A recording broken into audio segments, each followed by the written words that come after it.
Well, California now has its highest unemployment rate on record. It hit 12.2% last month.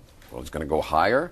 There's some areas of the state where the economy is doing well. Well, here for some answers is our favorite number cruncher, John Haveman of Beacon Economics. John, this week, Ben Bernanke said that the recession is over, and you guys issued a report. Is he right? Well, it's quite possible that he is right. Every signs are showing us to be at or very near the bottom.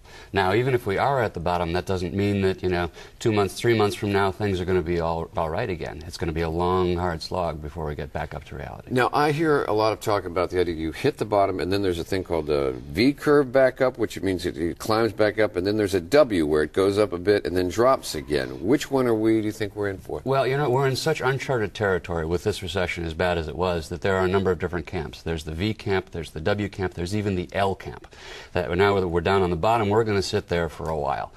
We at Beacon are really in the S camp, and that's basically just going to be a slow recovery. Okay, for most people, recession is not about the economy, it's about how they're doing, and that's jobs, whether we have them or not. So when Bernanke says that we've hit the bottom, what does that mean in terms of jobs?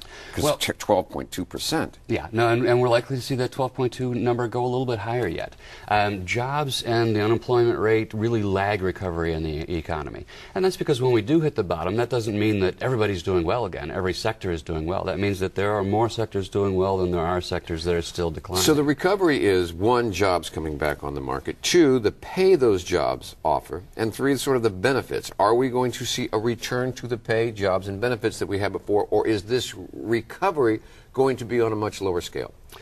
We will see a recovery, a return to where we were before, but it will take some time. We're forecasting growth to be very slow for the next 2 years. And once we sort of get back on solid footing with the economy in probably early 2013, then we will see continued wage growth.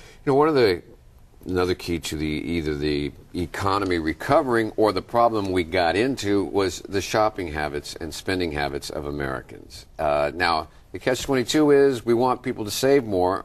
On the other hand, we want them to spend more to get the dollars flowing and get jobs created and get people out there in the market. It is a paradox for the current economy, but that's what we have the government for. The government is doing the spending that we need consumers to do right now because we need to encourage consumers to get on a long-run sustainable path. But if you need to sell cars, TV sets, goods and services, keep the malls flowing, keep those jobs going, you want people out there spending money, don't you? Well, we do, but we also want to transition to the new economy. A new economy is going to have people saving 8% instead of nothing, and that means that we need fewer malls, we need fewer cars. I understand that theoretically. But are Americans willing? You're talking about a generation that hasn't done that. Why should they turn around and say we're going to start saving when they've gone from paycheck to paycheck all their lives? Well, they've been doing worse than going from paycheck to paycheck. They've been pulling money out of their house, exactly. and that's simply because there's no more. You can't legislate that. There's no more house to pull money out of. We've got so much decline in home prices that there's no equity left. And finally, the president is hitting all of the airwaves today, and all week we've been hearing healthcare. One of the big questions is, can we afford it? Here in California, can we afford the health care plan that they're talking about in Washington? Of course we can afford it. The health care plan that they're talking about right now, if it were universal health care, then that might be another matter. That could be very expensive in the short term and pretty disruptive. But this is more sort of nibbling around the edges. They're very important nibbles. Don't get me wrong, very important, and it's a good step forward.